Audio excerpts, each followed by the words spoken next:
Dude, I'm running on fumes. We just got back from Vegas. Oh, nice. Where'd you stay?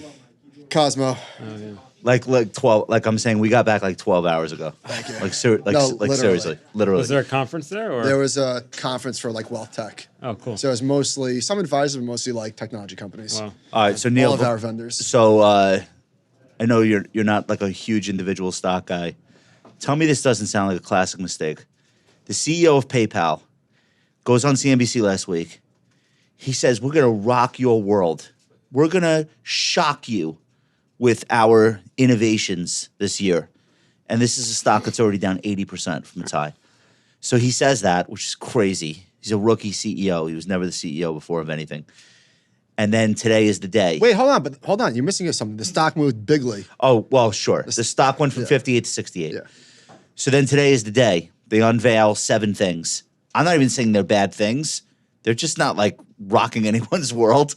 The stock immediately gives back 7 of those 8 points in one shot. Like gap lower. How do I convince him to stop talking about points? I can't convince him to talk percentages. I don't know what the percentage He thinks is. a point is a point. I don't know in my head what the percentage A point is. is a point. It's a point. Yeah, so here's what they rolled out. Looks like it was all priced Tell me in. if any of this sounds world shaking to you. PayPal checkout experience enhancements to accelerate. They're gonna do fingerprints. Apparently, it's 2017. Dude, are you trying to get me pinched? I own the stock. Relax. So do I. Fastlane by PayPal aims to get faster and smarter checkout.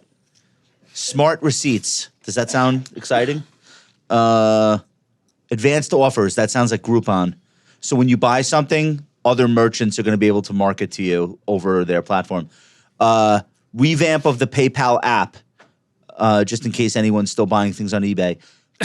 Venmo business profile. A new platform for small, mid-sized businesses to grow via features like a subscribe button. Like, that's literally what they did today. 6 things. And I don't know. All right, guess what? I'm like still surprised. How could somebody that's the CEO of a $65 billion company? He's a brand new CEO. Where'd he come from? You never overpromise. You never promise anything. He came from Intuit. But he wasn't running into it. Thank you, so. Sean. Anyway, the stock still looks fine. Relax. I wonder what DeGraff would say about this. Technically, it looks okay. I'd say, why are you talking about a stock that's in an 80% I'll be sure to drawdown? ask him. Yeah. DeGraff would say, why are you talking about a falling knife like PayPal? True. All right. No opinions? You don't want to get on the bad side of PayPal right now? Well, we have an analyst that covers PayPal, and he's been quite optimistic on the stock. So I don't. Boom! I don't want to. Oy vey. From what price? Oh, I don't know. Who knows? All right. We're so excited to have you here. We've been doing a deep dive into the mind of Neil Dutta. Oh, goodness. And it's all going to come out today. We went deep into the mind. Did Jeff tell you he had fun on the show? Oh, yeah. Yeah. Okay. Yeah. Jeff No, was- I'm a big fan. Thank you. Thank you. Jeff was awesome. How are we doing, guys? We have a full house today? Everyone's back? Yeah, All right. everyone's here. Hey, everybody. Oh, it's been a while since Nicole, we're all in get the my same good room. side. I guess that's true. If you could find it. Duncan, it feels back. We feel back. Yeah, we're back. We're so back. Nicole, Yeah. are we back? We had a lot of travelers. These guys we were running a skeleton crew the last couple of weeks. How do you like Y charts? I love white charts. Yeah. All the time. That's your primary tool for like. I charting? have Y charts open. Actually, this is you caught me at a right time. The screen, the Y chart screen. I'm on all the time. Now, in fairness, they're an advertiser of ours. Okay. However, and also in fairness, I've been using them forever. Okay. Before forever. they started advertising with you. Let's say concurrent. There's very little that Y charts can't do. So I get truthfully. my stock data, my economic data. It's all there. I have my list, my charts. And it's very user friendly and. incredibly. Yeah, first of all, we saw Sean 2 days ago. Shout out to Sean. I can't think of a lot of things that you can't do on Y charts, honestly.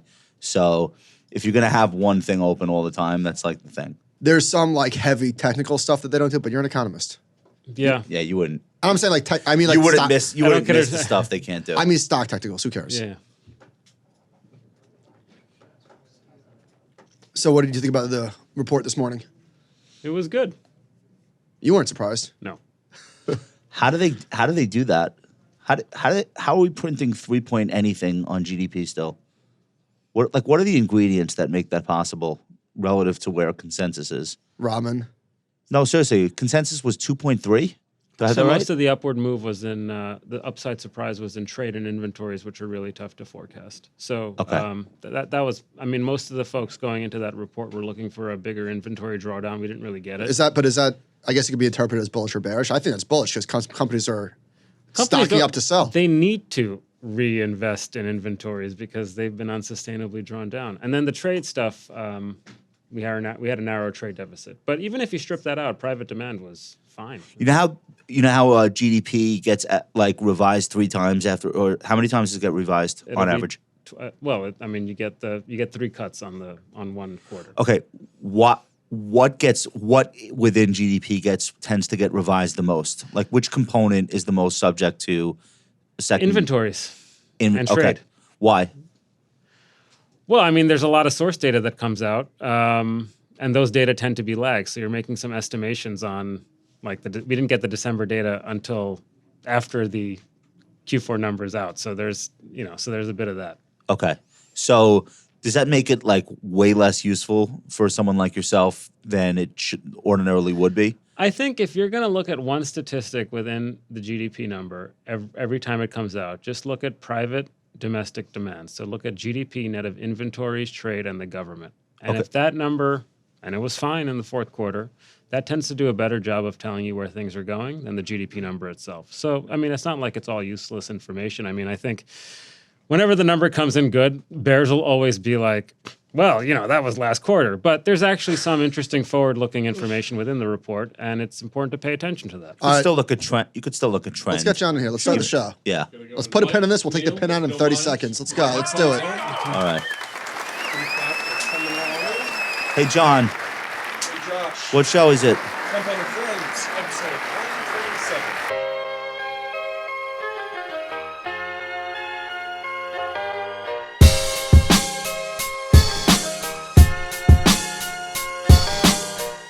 Hey, Michael. Hey, Josh. It's 2024. Can't believe and it. Most people, when you ask them about the outlook for this year, they're probably thinking in terms of Alphabet, Apple, Amazon, everything that's been working over the last couple of years. Some people are thinking about other markets, Like other outside the opportunities. box? Yeah. So Crane Share is a really good example of that. They just put out their carbon outlook report, their managed futures outlook report, the China outlook report. And this is the kind of stuff that people typically don't pay attention to until after it's already made someone else a lot of money. So I would send people to Crane Shares right now. Take a look at the new outlooks they've put out. Take a look at some things that are a little bit off the beaten path. And you never know whether or not you might be looking at something way before the crowd has figured it out. It's like we're entering a new era for global markets. I have always said that. It's unlikely that the future will look exactly like the past. I think most people are now anchored to large cap tech, and I get that. But what if next year looks this year looks very different than last year? What if it does? What if it does? Craneshares.com. Tell them the compound sent you. Hey everybody, exciting news. Ritholtz Wealth Management is coming to Naples, Florida. We opened an office on the beautiful west coast of Florida, and we're going to be coming and speaking with clients, with prospective clients. If you are in the area or adjacent, whether that's Fort Myers or Tampa or anywhere on the west coast of Florida, and you want to get in touch, we're going to be down there the week of March 4th. It's going to be a lot of fun. If you want to learn a little bit about how we manage money, what we do with clients, if you have questions about the economy, about the market, we want to hear your questions. We want to meet you. We want to talk to you about the things that are on your mind.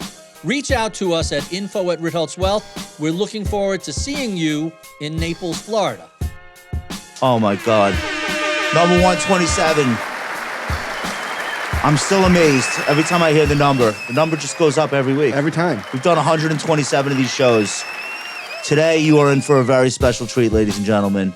I know I say that a lot, but I really mean it. We are going to learn from, in my opinion, one of the finest economists on Wall Street, someone who has been extremely prescient in recent years, someone who is devilishly handsome, from Long Island, like all the lights are green. Boxes. All the boxes are checked, all the lights are green. Ladies and gentlemen, Mr. Neil Dutta. Neil, welcome to the show. Thank you, guys. I really appreciate it. We wrote an official intro for you. Are you ready? I'm going to make eye contact with you while I read it. It's going to be super normal. Neil is the partner and head economist at Renaissance Macro Research with an emphasis on analyzing the U.S. economy, Federal Reserve, global trends, and cross-market investment themes. Prior to RenMac, Neil spent 7 years at Bank of America Merrill Lynch. He was a senior economist covering both the United States and Canada. And you are active on social. I was surprised. You're like mixing it up with people. I try my best. I mean, that's the new form of That's communicating. part of the job right? now, right? Absolutely. Neil, Okay. who runs your social media account? Because RenMac, you guys have a lot of different disciplines. Like, obviously, you're not doing the technical stuff. Jeff is, and you have analysts. You've got all. So who takes care of all that? Me and Jeff. Okay. So you decide what makes the feed for the brand. Yeah, and we all Okay. have our own LinkedIn accounts. But Okay. yeah, I mean, we have one like composite RenMac account. We don't have our own personal RenMac account. Okay. How much of Jeff's work influences your thinking and vice versa? Is there any overlap, or is it really siloed out? Well, unlike other research shops, we don't make it a point to agree on everything. So if he's bearish on the markets and I'm bullish on the economy, that's fine. It's more of a challenge for our sales team. So But- let me set this up for you. Okay. So last year, Let's tell people hold who on. Jeff is, though. So Also. Jeff DeGraff is a legendary technical analyst, one of the co-founders or founder of RenMac. He's been on the show, and he's just the man. Last year, you were coming into 2023. You were, as far as I could tell, the only economist that did not predict a recession. In fact, you saw the economy getting stronger. However, you thought that the stock market might be actually vulnerable because then the Fed would have to tighten or keep rates higher for longer. Am I summarizing that a little bit right? That's right. Yeah. Okay, so we'll obviously dive deeper into what you saw there. But so you were sort of with a bearish tilt on the stock market itself, and you're an economist. But Jeff is probably saying stocks are going up. Stocks look good. Well, I think that was an interesting time. I mean, I made that call, I think, in the fall of 2022. The equity market, in my view, I mean, look, I think about fundamentals largely. Jeff has a technical bent. But for me, the stock market's basically actual and projected earnings and risk-free rates. The stock market was the smart money last year, or in 2022. I usually think the stock market is the smart money. I think do. that's... I'll go on. I think that's just something that people have picked up over the years. I mean, the bond market's always right. Mr. Bond is like the smartest person. No, it's not. Wait, say more. I mean, a lot of that comes from an old Samuelson sort of quip about how the stock market's predicted 9 of the last 5 recessions. But in reality, the stock market has predicted 5 of the last 5 Fed pivots. Yeah. So, the bond market has a habit of pricing in tightening cycles too soon. Once the tightening cycle starts, the bond market has a habit of pricing in the end of the tightening cycle before it actually ends. And so all it really does is just create a lot of short-term kind of trading opportunities in the front end. But I think the stock market's, to me, that is the principal way that most people understand the economy. Like Lester Holt's not going around quoting you like what the 10-year yield is trading at 630. No, Dow Jones. Neil, you have a view on the market, and it's 2023, and we see $6 trillion piled up in money market funds, and we see like record, I don't know the best way to phrase this, record pessimism in the form of equity allocations being at multi-cycle lows, and just people are not in. And you're kind of on the bullish side. So then all of a sudden the market starts going against the consensus, and it's like working. Do people then say, you know what, we should talk more to Neil, and we should talk less to the guy in Canada that works for the gold fund? Or like, do people like you better when the market's on your side in your role? I've always been curious about what that's like. Well, I think clients of RenMac, I don't think they pay us for our calls per se. What they're paying you for, I think, is, even RAs like yourself. I mean, they're paying you for your thought process, right? Like what you don't want to be is a person, and there's a cottage industry of people that are like this, that has a conclusion first and then works back to the conclusion. Sure. I detest those people. But I think the best way to do it is just to lay out a logical sequence of events that gets you to a market call. And economics on its own is useless. What's useful is using that economics view and translating it into a market call. So, for example, you mentioned that I was cautious on the equity markets. But once I started seeing that, look, I mean, everyone is positioned for recession, there was going to be some upward momentum in equities as that recession call got priced out, right? Like, so it's, if the economy is growing, even if you have strong inflation, that's still an environment where stocks could work. So I wanna read your quote because, again, credit to you. This was November 2022 when this article you read I'm about to quote, but I just want to just double click. I'll punch myself in the face on what Josh asked you. When are clients more likely to want Neil versus Jeff? I would guess that they want Jeff in a bear market, and I don't know if they would want you more in a bull market or bear, but is it fair that they want the technicals in a bear market? Like, when are clients more likely to get you on the phone?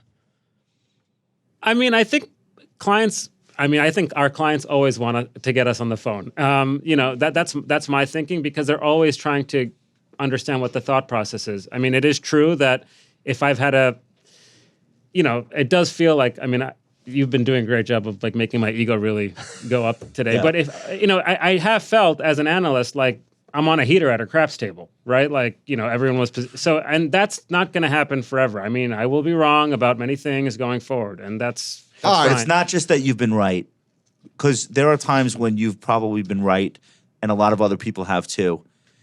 There was almost no one willing to accept the premise in early 23 that we weren't on the verge of a recession. No, I think that's So fair. you were singularly right. Well, thank you. Okay. But I do think that I would agree that being right helps. If I'm going to see clients in Chicago, the meetings are more subscribed by the PMs and analysts there once I'm there. It doesn't mean that people don't take the meeting otherwise, but It's like you have a hit song out. You're not a guy the who's seats are filled. You're Right. not a knee-jerk contrarian. There was something No. that you were seeing in the data that led you to conclude that the economy was going to be okay. So again, this is November 2022. The market had just bottomed, even though nobody thought it bottomed. Everybody was bearish except for Neil Dutta. You wrote a headline for Business Insider, the latest terrible news for the stock market. The economy is booming again. I'll just read one quote and then we can riff on that. Despite the near constant proclamations that the U.S. has been teetering on the precipice of a recession all year, the real surprise is just how resilient it has been, and there are even signs it'll get stronger from here. So, do you think that people were bearish, understandably so, because the Fed was telling you that they were purposefully trying to slow the economy down? What were you seeing in the data that gave you the confidence to say that the economy is actually, not only is it not slowing down, it's reaccelerating? Well, I think, going into that year, I was thinking that there was, people are talking about hard landing, soft landing. I said no landing. And the reason I Was said... that you? Did you coin that, no landing? Yes. It I was you? think so. I think so. I said no landing. Nick Temrose put it in the Wall Street Journal. So Okay. So you did it. But the reason I said that was because think about why people were so cautious in the first place. The first was you had the Russian invasion of Ukraine that sent food and energy prices through the roof. So that was a huge shock. Temporarily, yeah. That was a huge shock to household incomes. And the Fed was hawked up. We're not actively considering 75 basis point moves. A week later, we're They're going doing it. 70. Yeah. They did four of them. Right. So Right. that's the time to be really cautious historically, is when the Fed is super hawked up and there's a spike in commodity prices that's weighing on household incomes. Now, by the end of the year, it was obvious that was no longer the case. The fact is that gas prices by the end of the year basically round tripped. So that was, in other words, inflation was slowing more rapidly than what was happening in the labor markets. And that You represented... can almost even say it was transitory. Well, Too far. Yeah, I think, to me, it's about core. That's a Yeah. whole ideological thing I don't even want to get into. Right. No, I'm with you. But I would just say that, gas prices fell. They were basically, they ended the year where they started, believe it or not. And so the labor markets were still fine. So in other words, inflation was falling more than the labor markets were slowing. If somebody came to you and said, you're the Treasury Secretary of the United States, so ostensibly you're like sort of responsible for the economy, right? The president points to you when things are going badly or well. Sure. Okay. I give you the choice. I'm Zeus. I say to you, you get to pick what are the variables. Wouldn't you say, give me 3% GDP, give me falling inflation, give me full employment? That's literally where we are or where we have been. Like, you couldn't have asked for. I don't use Goldilocks as a term. It is. But It is. Like that, if those were the three variables, you could pull the lever. You could say any number for GDP, you could say any number for unemployment, and you could say any direction for inflation. Those are the three things you would select out of all of the things that you could choose from. And that's where we are. And to me, that's crazy. But it doesn't seem like that's so crazy to you. Well, no. I mean, it's surprising. I mean, it's not like I was optimistic the entire year. I mean, that it changed as we got towards the end of the year. In the middle of 2022, I was quite cautious because the Fed was basically telling me they wanted to send the economy into a tailspin to get inflation under control. And once it was clear, I mean, it was becoming increasingly clear by the end of the year that they didn't necessarily need to do that. And then, So that's the thing. Did they get lucky, or are they smarter than we think? it's probably They got both. lucky. Both. So here's the thing. People make up their mind, understandably so. If the Fed funds goes from 0 to 5, cost of capital goes up. Yeah, it makes sense to turn cautious or if not bearish. They made up their mind. The data didn't confirm and they didn't change their mind. So mental flexibility, credit to you, it's hard. Especially when you go on record. Changing your mind is difficult. Well, I mean, but yeah, the thing is that it's when the Fed funds rate is going, it's when overnight Fed funds is higher than the rate of nominal GDP. That's the time to get really, really cautious. And believe it or not, that never really happened. Yeah. So that to me it was a big tell also. So on today, the recession call. What percentage of the people who sit in your seat at different firms around the country, what percentage do you think don't like the Fed, don't like the fact that there is a central bank, and therefore root for them to fail, and therefore have their commentary colored by this idea that there's no way 12 people in Washington, D.C. can save the economy? I do not want to name names, but there is a cottage industry of people that hate the central bank. Is it 10%? Is it like... It's a lot. They're very active on social media. I know you guys see it too. Well, they're barely employed, so well, we'll I think... that. I mean, it's also, to me, they are doing a really big disservice because you think about the kind of people that they're pitching their subs to. Yeah. To me, it's a little bit... They're not... Most of it is not aimed at institutional. No, but the thing is, they're not influencing anybody. They're talking to the people that want that message anyway. Yeah. And there's so much demand for that sort of propaganda. Well, I think it's like cocktail party conversation. But, I think that... part of it is if you couldn't come out of the financial crisis, particularly by 2010, 2011, and try and just understand that, you know what, things can sometimes just work out. Yeah. You'll never get it. Neil, the people that were bearish in 2011 about the double dip or whatever, it's 2024 and they're still bearish.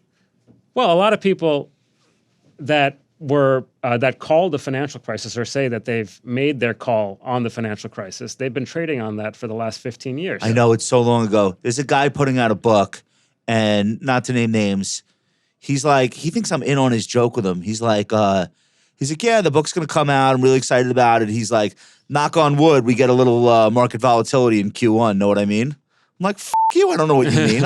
I don't want to be part of your parlor trick where there's a VIX spike to 25 and then you start doing interviews about how your book called it. Like, right. I don't want to be in your world, sir. Enough of that talk. All right. Okay, so today, the U.S. economy grew at a blistering, this is a headline from somebody, blistering 3.3% pace in Q4 while inflation pulled back. I mean, this is, you don't want to say the G word, but if this is not the soft landing, the Goldilocks scenario, what else do you call this? I call it a strong U.S. economy. That's it. Duncan, we're going to name the episode Neil Dutta Confirms. Goldilocks in place. Sees no risk for the rest of the year. Well, there are risks, but right now there don't seem to be many. All right, so Neil, I want to ask you about some of the economic indicators that seemingly have been broken by COVID, and there's a lot of them. And I guess we could start with leading economic indicators. John, throw this chart on, please. The wild disconnect between the year-over-year change in leading economic indicators, which have been negative for I don't know how many months in a row, versus the change in real GDP. Can you talk to what's under the hood here that people aren't picking up on? Wait a minute. Like in 08, 09, this leading economic indicator thing got way too negative, or maybe the Fed bailed us out at the perfect time in March, or they suspended the accounting rules, or whatever the story is. This time is just like completely disconnected. Well, so I mean, anytime, this is going to sound bad, but I'm going to say it. But we want you to say it. I'm not a big fan of indicator macro, right? I mean, that's like, look at this LEI. It's never before have we escaped recession with the LEI this low for this long. I mean, Why aren't you a fan of that? Like what about it puts you off? Well, I mean, first, I think it's like, I mean, whenever I hear ISM, LEI, M2, my first thought is, okay, I mean, this sounds okay, boomer. Like that, these are just like you mentioned the LEI. Like, so let's talk about that a little bit.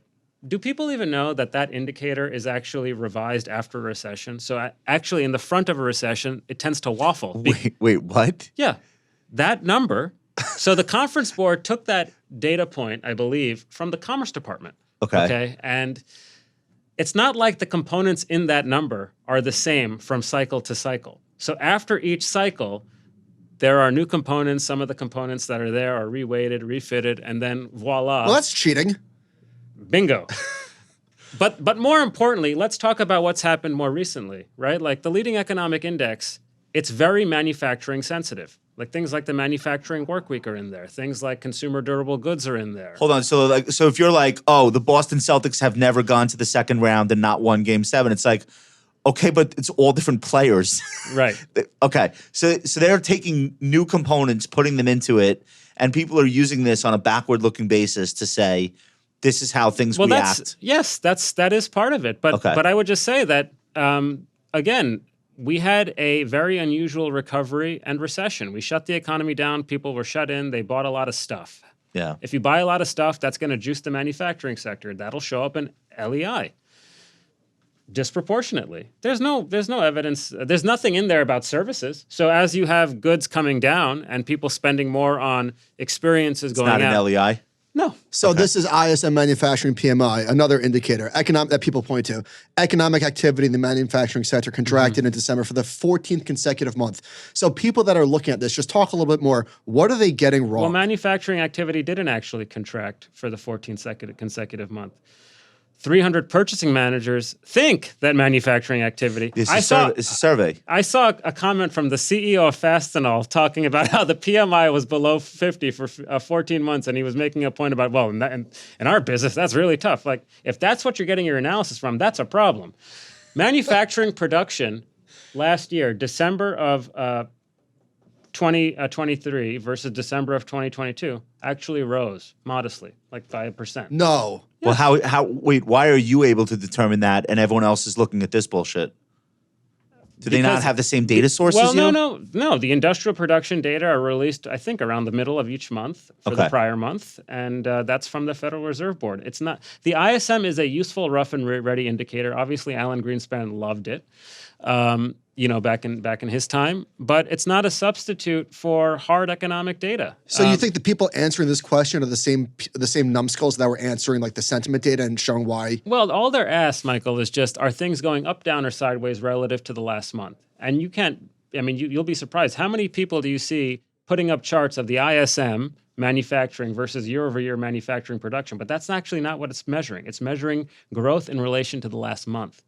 But if you pull the chart up again, you can see that it dipped below 50 many times during the 90s. Wait, so they're asking people who work in the industrial economy, how are things going this month versus last month? Correct. Not how are things going this month versus this month last year. Yes.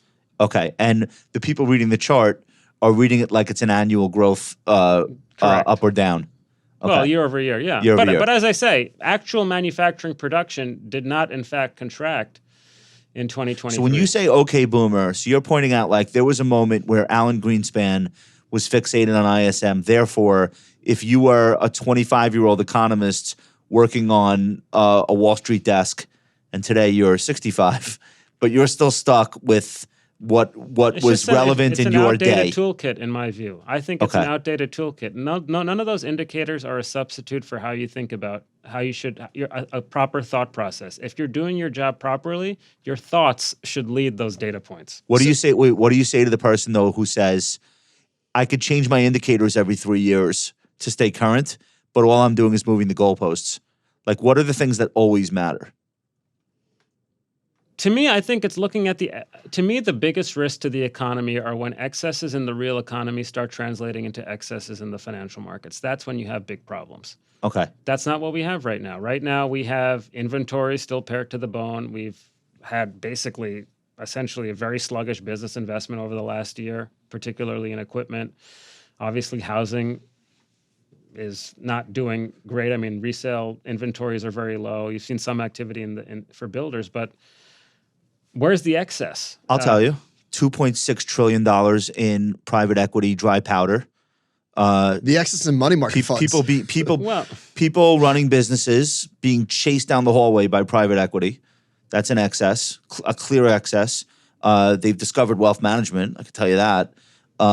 Demand for GPUs and AI technology. There's got to be some excess there. It might not all Maybe be there excess. is, but that's not enough to, I think, change the overall story for the macroeconomy. Okay. Neil, where'd you learn economics? Well, I graduated, so I don't consider myself an academic economist. So I almost kind of clamp up a little bit when people call me an economist. I consider myself a business economist, so like more applied. Because real economists, they have PhDs, they've done great work. I'm a business economist. You're not writing white papers. No, but you do use some of the stuff that they, I mean, look, you have these PhDs that have spent their entire careers looking at one particular area. In many respects, I mean, as a business economist, they've done a lot of the work for you. You just have to take some of the stuff they've done. It's like anything, right? Copy from one, it's plagiarism. Copy from two, it's sell-side research. Fine, right? but so how'd you become a business economist? Well, so I graduated from NYU in 2005. And I took a job at Merrill Lynch, and I didn't even start off in research. I started off in human resources as a compensation analyst because it was so late. I was thinking I was going to go to law school. It didn't really pan out for me, so I was like, I just need to get into some bulge bracket firm. This is 05? Yeah, right, just in time. Thank God, yes. Just in time. Yes, I am so glad I was. If you were applying for that job 2 years later, that job didn't exist.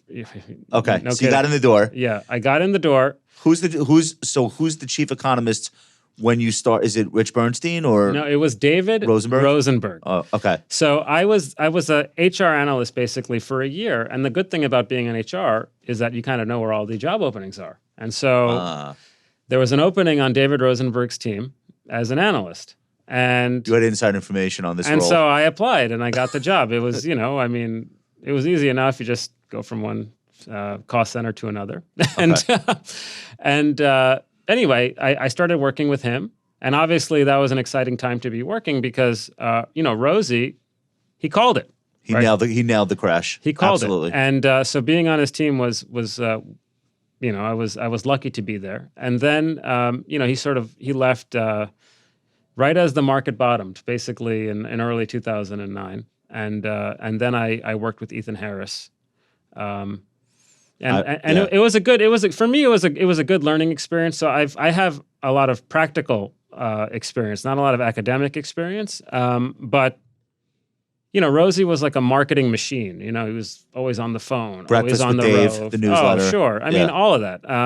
Back then, it was called Rosie's Morning Tidbits. Yeah. Breakfast with Dave is the first thing that I started reading from the sell side.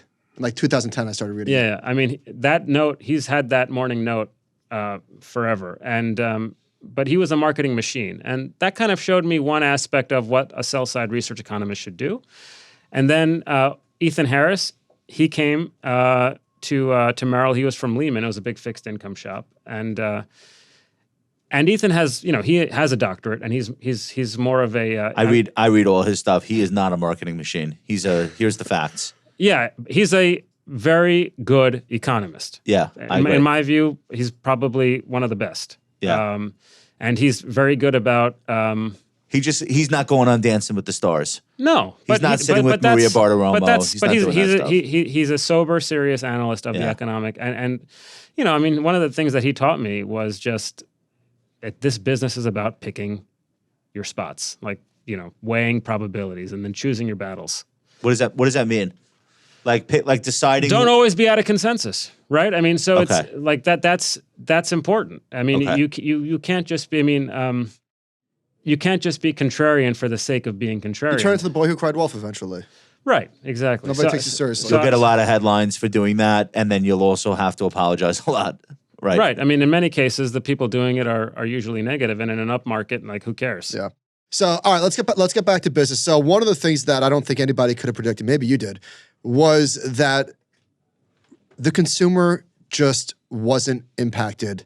At least their behavior wasn't impacted by rising prices. If you look at retail sales, and I know this is nominal, but John, chart on please.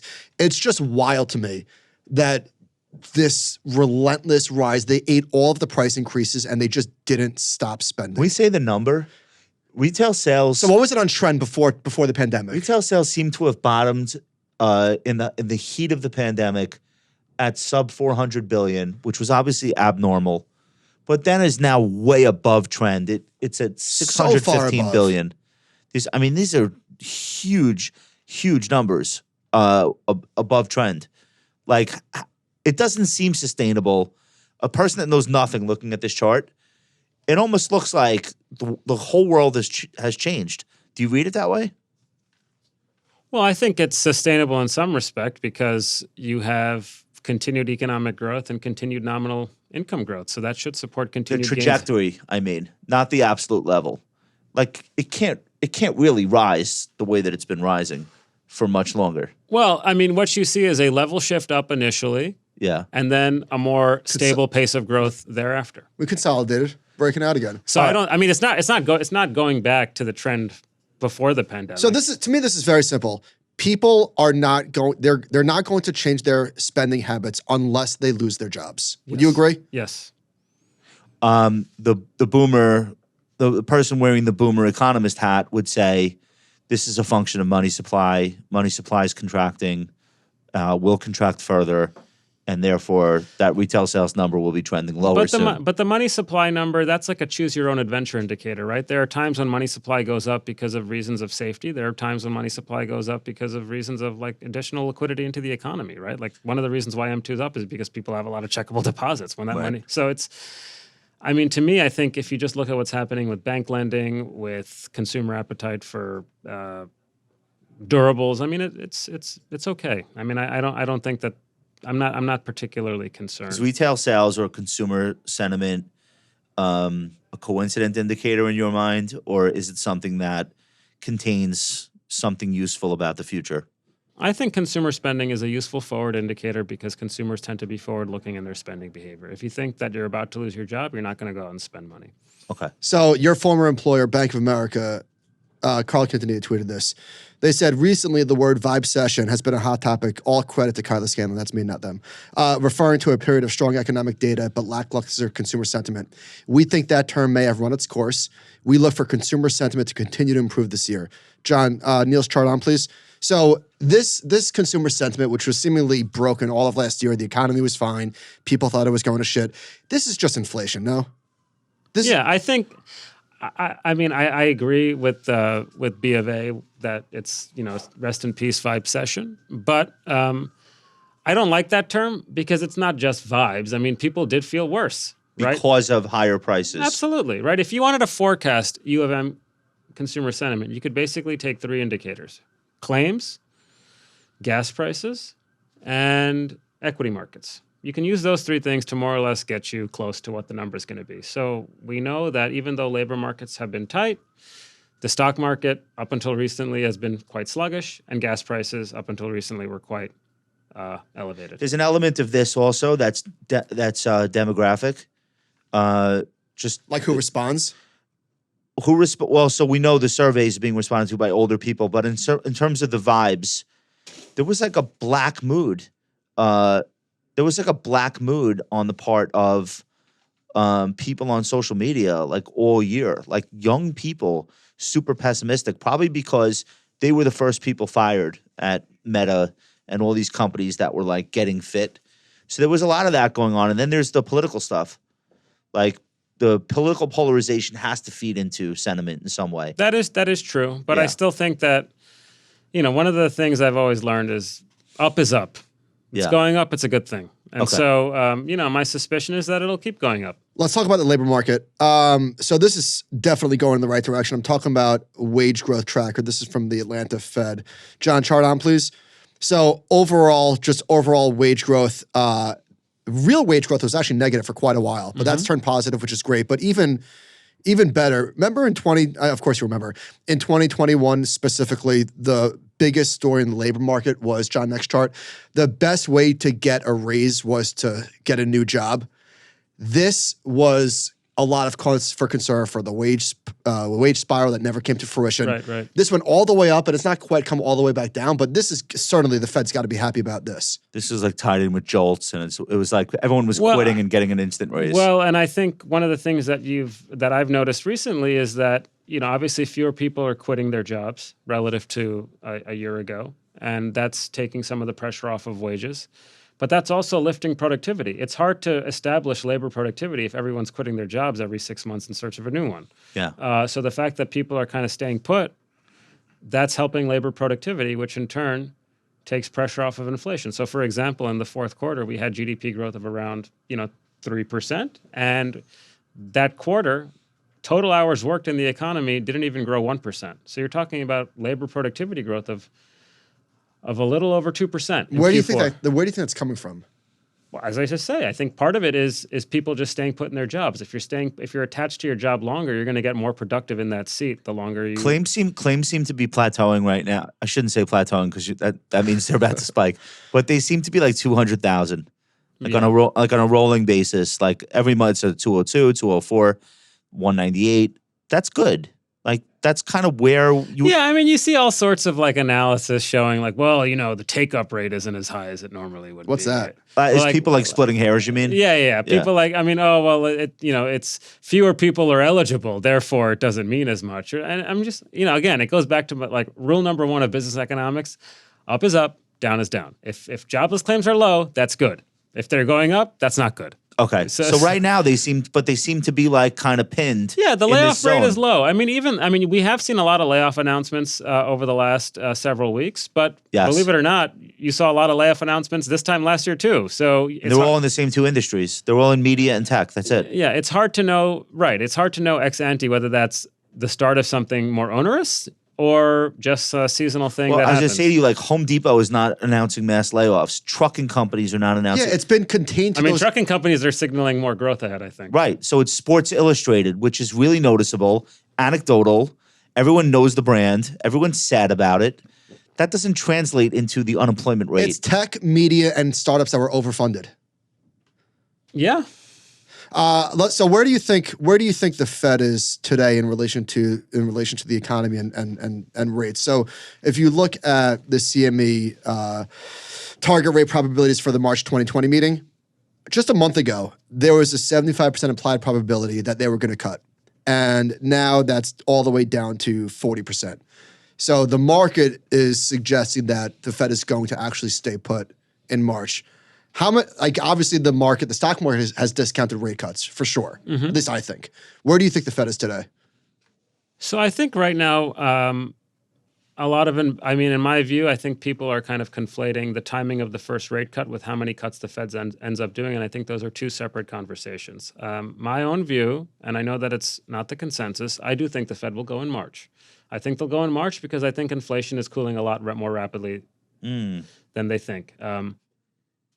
Core inflation has already been below 2% for the last 6 months. You see rents are now coming down pretty fast. Demand for rent is coming down fast. Sure, rents are moderating. That was the big one, right? That was like the stickiest one. Absolutely. And then we've seen a lot of multifamily completions come on this year. Okay.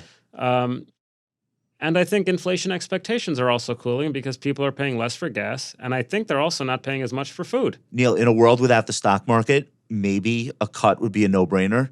But doesn't the Fed also have to balance the idea that, okay, we should cut, but if we do, does the NASDAQ go directly to 50,000? Like, is that part of their thinking or should it be? I think at this point it should not be. I think part of that is fighting the last war because you're concerned about the stock market being too strong. As a wealth effect generator. Yeah, but when inflation is really strong, right? Like, so they were really worried about financial conditions when inflation was like running 3x their target. But so to me, think about it as like a triangle, right? You have unemployment, like the labor market, you have inflation, and you have financial market conditions. I think they can basically say that the labor markets are rebalanced for all the reasons we just talked about. Yep. Inflation has been weak. That's just in the data.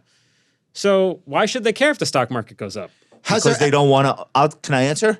And I'm not saying I know anything.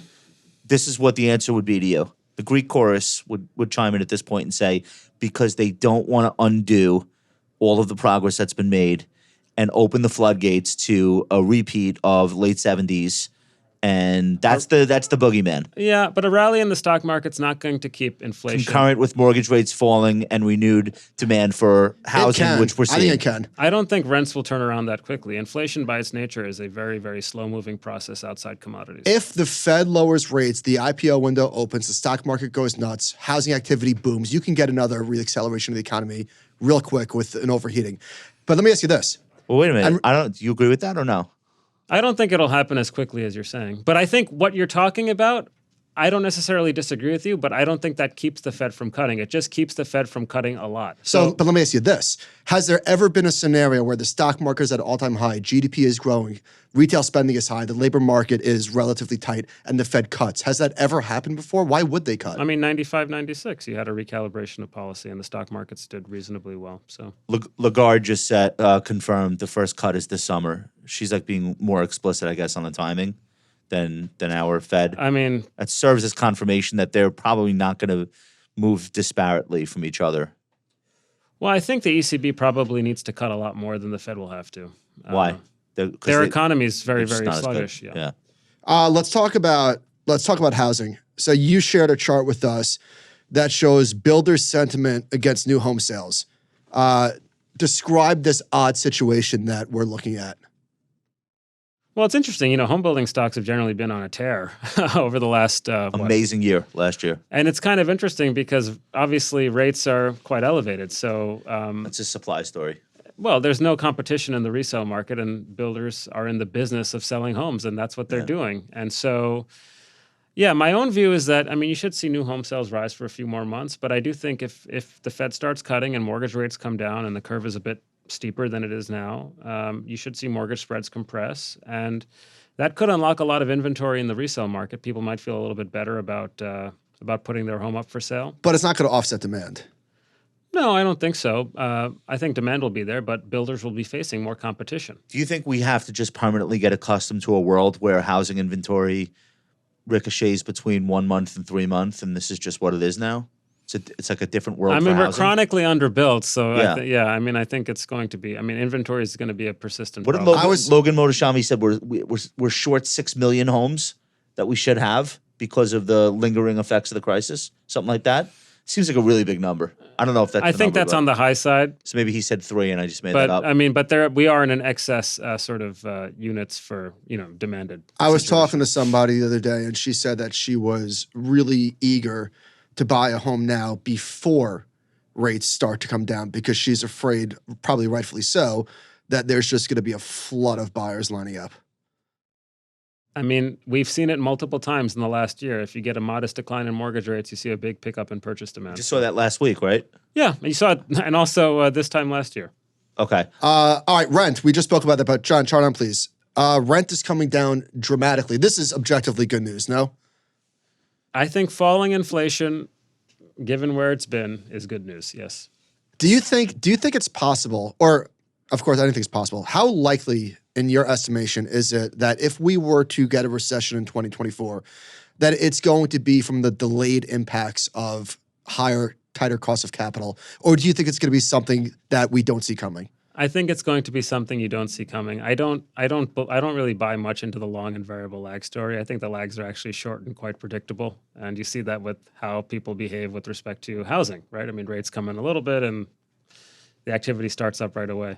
So if rates were going to impact people's spending and the labor market, it probably would have happened. Right. There's two aspects to the long and variable. No one can quite quantify it. Like sometimes the lags are 6 months, sometimes they're 18 months. I just don't think that that's how it works empirically. And then people also think it's kind of nonlinear, right? Like, so the economy absorbs it for 18 months, and then all of a sudden it just stops absorbing it. Well, the question is the transmission mechanism. If your story is that the consumer will react to higher rates, then you have to demonstrate that the consumer is dependent on short-term rates on a regular basis. And post-COVID, of course, they weren't. If your story is that rates are going to trigger layoffs, which will then in turn affect consumer spending, and so that's the lag. You get fired, 6 weeks notice, then you're out of a job, then you're looking for a job and you're not spending. But we didn't have either of those things. We had a consumer who was just fine in terms of liquidity, number one. And then number two, nobody got fired. So it's not even a lag. It's a non-impact, Right. Well, which is amazing. But I think what we're getting at is that the economy, if you look at like bank loan and leases relative to nominal GDP, it's basically been flat, believe it or not, since 2016. So Wow. that means that at the margin, this is more of an income-based economy than a credit-based economy. So if the Fed's tightening credit, they're not actually having as much of an effect on the economy. And so That would be a super powerful Fed if they actually could reach into your W-2 and adjust you down. well, that's if you want to actually get in. I mean, inflation. You can stop inflation Well, dead in its tracks. Well, that's. I mean, one of the things I've said in client meetings is that if you really wanted to get, I mean, this is when inflation was a much worse problem than it is right now. But if you really wanted to get inflation under control, Taxes? the government would go in and claw back all the money that they gave people during the pandemic. Yeah, that would do it. That would do it. That would never happen. And so Well, you'd also have a simultaneous civil war, which I think is disinflationary. That would be very politically popular. Yeah. Speaking of which, Weisenthal tweeted this chart from you, Neil. He said, nice chart from Neil Dutta comparing UMich consumer sentiment with incumbent vote share in presidential elections. We happen to have one of these coming up. If inflation keeps fading and stocks go up, very easy to imagine the orange dot continuing to move up and to the right. So for the audience who's just listening, can you describe the chart that you made? yeah, the chart is very straightforward. It's just University of Michigan consumer sentiment plotted against the incumbent share of the two-party vote. So all I'm looking at is Democrats and Republicans. So, for example, in 92, you had a big independent candidate that got a lot of share votes. We're kind of ignoring that. Perot. Yeah, Yeah. we're ignoring that. Throw We're that just- out. we're Okay. exactly. That's what the data is. I mean, it's it's statistically significant, obviously, but what is Because it it's such saying? an outlier, right? But what is it saying? it's saying that if consumer sentiment keeps going up, it's going to help the incumbent. So the polls are not bearing that out. It's incredible to me. Well, I mean, yeah, I'm not a political analyst, but yeah, I mean, everyone I talk to thinks that Trump is going to win. Correct. You know what's different this time? I'm a little skeptical of that outcome. You know what's different this time? The people who thought Trump was going to win in 2016 kept it hidden. Right. That's why although the polls were wrong, this time it's different. The people that think Trump is going to win, not want him to win, just the people that think he's going to win, they just say it. There's no silent majority. Right. Right. So I don't know if there's going to be that much of a shock this time. I'm not a political analyst either, obviously. But one thing that's striking to me from our lifetime, George Bush literally beat Saddam Hussein in war, not in pickleball, but like literally in 11 days, beat the shit out of this guy. Very little loss of life for 90% U.S. soldiers. approval rating. 90% approval rating. And he loses the election to Clinton literally because of He raised taxes. raised taxes, and they had a little mini blip of a recession in 91, like a savings and loan crisis, like so minor. You can't even see it on a chart if you look back now. But that was enough for that entire victory, Operation Desert Storm, to just completely not matter. So that's how powerful. Well, how momentum matters. I mean, momentum does matter. So the timing was a factor. Absolutely. Well, Yeah, also yeah. unemployment was going up during that period in 92. But, even think about like Reagan, right? In 84, he had a sweeping landslide victory. Yeah. But if you look at median household income, the famous quote of "Are you better off now than you were 4 years ago?" Believe it or not, median household income wasn't that much higher in 1984 in real terms But than the it was. vibes were. Absolutely. And also 1980 was just bad. Right. So that momentum is what matters. And all I'm pointing out is that, look, if the stock market keeps doing generally what it's doing, if gas prices remain low, if inflation continues to moderate, people will feel a bit better in the fall. You might have to adjust your chart for the fact that it's an 86-year-old running against an 82-year-old. So you're out of consensus there, you think? Like, you think most people right now on Wall Street think that they're Sure. penciling in Trump? Absolutely. I mean, yes. In my client meetings, it's pretty overwhelming consensus. I have that an Trump- optimistic take on that. This might be the first election we've ever had. It's two lame ducks running against each other. Like, you pretty much know if Trump gets in, he'll start strong. His first 100 days, he'll do a lot of fun stuff. And then the lawsuits will start and the investigations. And that'll be like a lame duck presidency that's lame duck from day one. And Biden is literally a lame duck. Also, this is like a rare setup. It's a rare setup where you have a president, they have their 4-year term, then they're away for 4 years, then they come back and they're facing another lame duck. So if you are of the belief that Wall Street wants less activity, not more, out of either of these guys, it's probably what you're going to get. Maybe. I mean, the other way of what I was thinking was... or we just tear each other apart and, it's the end of the world. Well, it seems to me that it's probably, if Trump wins, you're probably more likely to have like unified Republican government, whereas if Biden wins, the Republicans have a pretty favorable map in the Senate this year. So that could be a more divided situation. But if Trump were to win, you have unified Republican government. Anytime you have unified government in the first year, you're going to get a lot more action than normal. you're going to get something. But what is the thing? It's not another tax cut. They're not even talking about Why that. not? It hasn't stopped them before. It's an Ethereum ETF. I mean, so I do wonder a little bit about, I mean, people talk about like, what do you think the tail risk will be? Is there like some kind of like exogenous shock? Well, what if you get a unified government, they come in, they start promising, and no one comes in promising to cut spending or raise taxes. Well, here's one thing. The FTC will be gutted. Every one of these tech mergers that you can think of is back on the table. Sure. Tech, media, telecom, anyone can buy anyone. So that's probable. Right. Tax cut, I don't really hear a lot about the prospect of a tax cut, but I would imagine they want to make their permanent. It's Republicans, so Well, the Republicans want to make the TCJA permanent. Permanent. When is that sunset? I think at the end of this year. Okay. Neil, I would imagine that Jeff DeGraff doesn't care about politics as far as when he's looking at charts. He doesn't care about the White House or Congress or anything like that. But, and I would agree, the politics and the stock market, this is a deadly cocktail. They should be separated, heavily separated. But it does impact the economy. Like, policy can impact the economy. Absolutely. But we front run it. What do you mean we front run it? They passed the Tax Cut and Jobs Act at the end of 2017. The S&P went up 30%. No, that's my point. I'm saying we front ran the whole thing. Then it happened. Then 2018, the market was flat. But Neil's not analyzing the stock market. Neil's a business economist. So you have to... I'll let Neil tell us what he's doing. So go on. Well, I definitely agree that, I mean, if you go back to 2017, every time it looked like they were getting closer to making a deal on the tax cut plan, the stock market went up. And if it looked like they were getting away from a deal, then the stock market went down. So there was a lot of this sort of headline trading around what was going on in DC. So it absolutely does matter. What I think is people waste too much time with is just these sort of, every election season, you have this like litany of stuff coming out from the sell side. Like, here's my Democratic stock basket. Here's my Republican stock basket. But you get why they do that. It's fun. Well, I think it's a waste of time for their customers. Yeah, sure, but you get on CNBC, you get in Barron's. It's part of the. I mean, maybe you should tell the producer at CNBC not to put those people on. Get on your soapbox. Let's talk about sell-side research.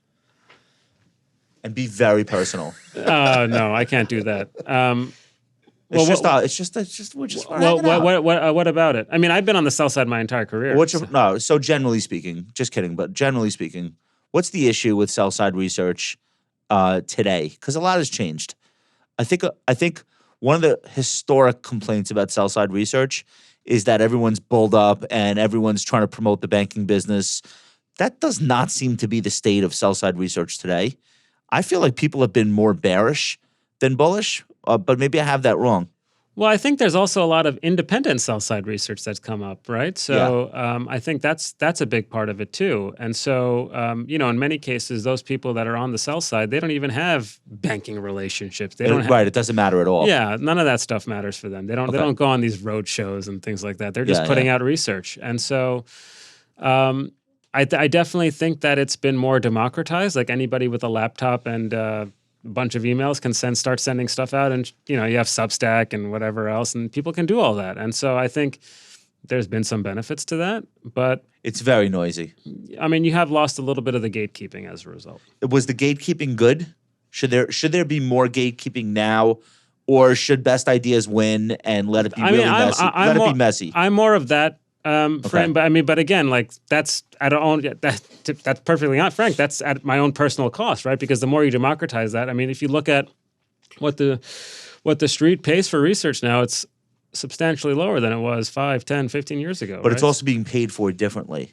Sure. It used to be paid for in the form of soft dollar or trading revenue, or you still have some of that for sure. But like to your point, there are a lot of people that don't have a trading desk attached to their operation, Yeah. selling subscriptions to research. Right, and Okay. you're also branching out. It's not just institutional. You're doing more, private wealth Do managers. you read other people's stuff, or do you try not to, just so it doesn't infect your own thinking? Like, what's your attitude toward like sharing ideas with other people in your seat? I like it because I think that makes you a better analyst. Like you want to hear what the other side has to say. Okay. Neil- Do you still read like Rosie and the people that you came up with? I will sometimes read Rosie. I don't always read him. I like Jan Hatzius. I think his work is very, very, very interesting. Okay. But I do read competitor research for sure. Before we let you get out of here, what are you most interested in? What outcome are you most excited to see about 2024? What are you looking forward to? What am I looking forward to? I'm looking forward to a continuation of what we have been seeing, which is stocks keep going up. Do you think do you think as an economist, do you think that arguments about valuation really just come down to whether or not there's enough economic growth to justify continuing to remain at these levels? Or do you think that that's just a totally disassociated thing that people shouldn't conflate at all? Like the state of the economy relative to what price multiple people are willing to pay for the S&P? I mean, I haven't found the valuation to be a particularly useful tool to tell you about what's going on with equity markets. Yeah. So I don't pay much attention to it. Okay. I think, but when I look at it, it looks like valuation is, the market's less valued today than it was in 2022 when we were making highs, right? So What do you think is the biggest risk to the stock market continuing on its current course this year? Is it that things get too good, forcing the Fed into an about phase, or is it something that we're not thinking of?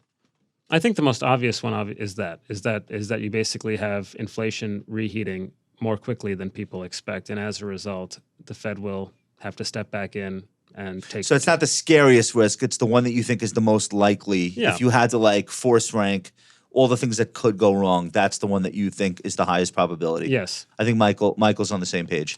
And There I'm are- also a business economist. So. And Right. there's also obviously, people are watching what's going on with the Red Sea. Does that translate into inflation more Unknown, quickly? unknown. Yeah, No way to know. that's something else. And I'm sure by the end of once Labor Day's over, we'll all be talking about the election. What's the best part of your job? What do you get the most satisfaction of on a regular basis? Being right. Okay, it's important. It's important. It's like It's because important to you. I don't stick my neck out often, but when I do, and it was the right thing to do, that is gratifying. I'm not going to lie. Okay, so right now the consensus seems to have come a little bit closer to your side. Yeah, if the Fed ends up cutting in March, I'll be doing tap dances all over the place. I mean, Because that could extend the bull market basically. Well, sure, and people were kind of at the end of last year. I was like, yeah, they're definitely going in March, and everyone was kind of coming. And the market, and now it's like, oh, it's 40%. The odds have come down. But again, I just if the inflation data come in weak over the next couple of weeks, then I think March might be back on the table. So if they go in March, I'll be happy clamming. As you might imagine, we have a lot of listeners who are young and would kill to be in your seat. They would love to work on the puzzle every day and talk to institutions and smart people and learn about the economy. What's your cell phone number? How do they call you? How do they get in touch with you? No, what would you tell people that, maybe they're in the HR department at Bank of America right now, or maybe they're like the third guy on the totem pole at a hedge fund. Like what advice would you give that component of our audience who wants to someday be where you are? Well, I just think it takes time. I mean, if you're Yeah, we don't like that answer. What else? What's the faster answer? No, seriously, like what would you tell people to get into the habit of doing, or like what would you tell people is the right path? If you have a good idea that no one else is talking about, get the evidence to back that idea up, and then make your pitch. If you're doing that, you'll stand out and Be right. and Right. get recognized. Okay. Did you have fun on the show today? I loved it. All right. The crowd's going wild. We loved having you here. Thanks for having me. We're going to do favorites before we let you get out of here, but I just want to congratulate you on your profile is up. You've been right. You've helped people navigate this market. You've been constructive. It's an awesome time for you. It's not good. that. We're about to hit a brick wall, as you know.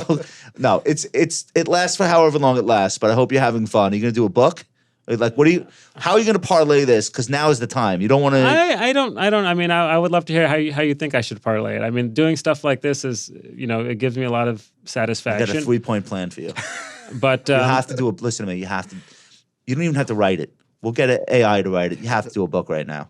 Now is the moment. I mean, I don't know. I mean, I feel like the pandemic has been a period where it's kind of made or broken a lot of people. Yeah, I agree. And in our business.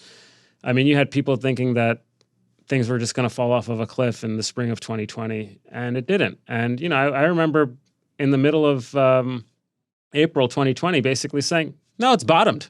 Yeah. It's bottomed. This is it. Like, things are, up is up. I just kept going back to that. Up is up. Well, it's a small group. Belsky's in that group, Tom Lee. Right. But but I think, again, I mean, I do think that there is an element of people that are just always negative. And, the bearish case, my friend Joe Weisenthal makes this point all the time. The bear case always sounds smarter, but that's not necessary. I mean, to me, I think for investors, I don't know if this is right or wrong, but I think it's much more important to be invested all the time than to always protect against your downside. If that's all you're doing, then you're going to miss more opportunities over I love that you said. I love that you said time. that. I answer this question in various forms all the time, like how to hedge.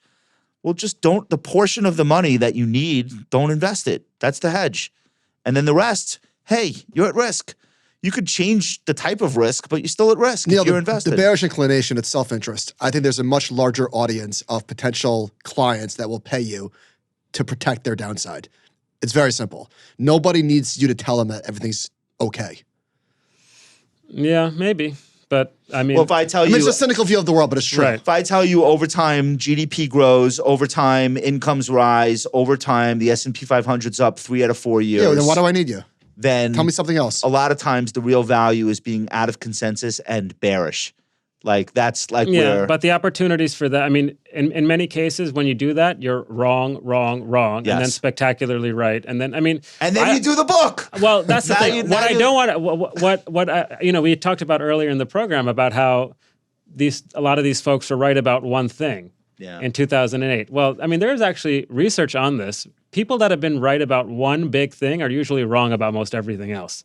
That's a really good point. And then the other thing is, they're walking around with a hammer, and everything around them looks like a nail. It's always the next Lehman. I'd rather be right about a lot of little things. There you go. I love that. There you go. All right. Well, thank you so much for doing this. We always end the show with something called favorites, where we give the audience something that we're reading, listening to, watching, like really anything. So I'd love for you to go first. What should our audience know about that you're into? Well, my wife took the kids to my mother-in-law's over the weekend, so shit. I finally had I like time where this is going. Turn the lights down. Well, no, I mean, I finally had an opportunity to actually watch a movie, because normally what my wife and I watch is just trash TV. Like, How old are your kids? my oldest is 7, and I have twins, boy, girl, that are 5. What's trash to be like Love is Blind? Congratulations. Well, Love is Blind, thank you. Real Housewives. There you Because you can't get deeply into anything. Well, I mean, it's just like I could be on my phone looking at the markets, look up, it's just two women yelling at each other. It's great TV. Yeah. But when she took the kids and I watched Dumb Money, All right.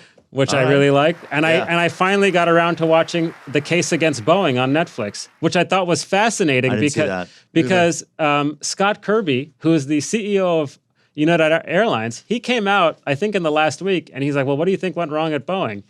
And he was like, well, it's when they merged with McDonnell Douglas. That's when everything went to hell. And that was literally the thesis of this Oh, wow. of this documentary. It's an industry insider confirming. So I thought that was really interesting. What'd you think about Dumb Money? I loved it. It was a great. It was fun, right? It was a fun movie. Yeah. Do you think it accurately captured the period? I do. I kind of feel like they did a pretty good job No, yeah, it was good. I thought Seth Rogen was hysterical in it. as Plotkin. Yeah. Okay. It was good. All right. Michael, what do you got for us? Jared Dillian has a new book. It's called No Worries: How to Live a Stress-Free Life. And I'm early, but it's Jared's a great writer. He is definitely a unique voice. He says what's on his mind, and I am a fan. Jared is the author of Daily Dirt Nap, which is a pretty big newsletter. and he's been at it for a long time. Yeah. All right, very cool. I rewatched Band of Brothers, and I was telling Michael about how good it was last night. They made this thing in 2001, and I was like a kid. It's with Mel Gibson, right? No, it was an HBO mini. It was a 10-part miniseries. It's everyone. It's like Spielberg and Tom Hanks producing. Sure. And the cast is absurd. And Damian Lewis really became a star prior to Billions from Band of Brothers. Anyway, I rewatched it because I don't. Well, you were the star of that show. I was the star of that show. I don't think that I really got it the first time I watched it. So I went back and rewatched it, and you know where I'm at in my life right now, as everyone here. Am I the oldest person in the room? Oh, thank God you're here, Rob. All right, I'm just doing quality from that. I'm 46, turning 47 next month. I like the novelty of new things also, but still, Watch Bone Tomahawk. I'm running out of. I feel like I don't have unlimited time anymore. So I just want to watch and read the absolute best that there is. I don't want the third Running best. out of time. Chill out. That's how I feel, though. You will watch the third best horror movie on Netflix. Ninth. The ninth best, right. I will only watch, like, is this amazing? Is it a masterpiece? Okay, I have time for it. That's just where I'm at. It's a little bit of a mental shift. I love it. So I don't know. I don't know if that's helpful to anyone. I'm still a junk guy. Duncan, Band of Brothers? Actually, never saw it. You missed it's that on one? my list. It's on my list. Pretty incredible. You would love it. I'll check it out. So, all right. Hey, guys, I want to thank you so much for listening to the show. Hey, everybody. Hey, everybody. Special thanks to Neil Dutta. Neil, we want people to follow you who haven't really been aware of you yet. So I know that your fans know you're on Twitter. How else can people find your stuff? LinkedIn? LinkedIn, you can always look for me up on LinkedIn. You can go to @Renmac LLC for that's our that's X your Twitter. handle. That's your Twitter X. Handle. Okay. And any plans to like go any further on social, or just keep it to LinkedIn and Twitter? Stay keep the it course. to LinkedIn and Twitter. Yeah, All right. That's what I would do. That's the way to go. Did you want to hear the last two things that I was going to pitch you to do after the book? Sure. Okay. Do the book. Sex tape. No sex tape. No. I mean, I wouldn't stop you. Do the book. Listen to me. Start getting into the habit when you're writing, just do a quick social media video. I see the videos that you guys are doing and they're great. I mean like 30 seconds. Hey, it's Neil. Today I wrote about blank. If you want to hear more of my thoughts on this, check out my LinkedIn and just start dropping those on your channel. Okay. And then the third thing I think you should do is be really aggressive about the people who got the economy wrong. Like, I think a little feud, not with somebody that you really care about, but just like mix it up a little bit. Like, just you need a nemesis. Everyone needs a nemesis. Well, there are plenty of foils out there. Absolutely. But all right, dude, you're the man. Neil, thank you. We're so thrilled to have had you on the show. Thank you so much. Guys, everyone follow Neil Dutta. Thanks so much for listening. Make sure to leave us a rating and review. They go a long way. We really appreciate them. Great job this week, John, Duncan, Rob, Nicole, Sean, Daniel. Big team effort. You guys really crushed it as usual, so thank you so much. And everybody else, we'll see you next week.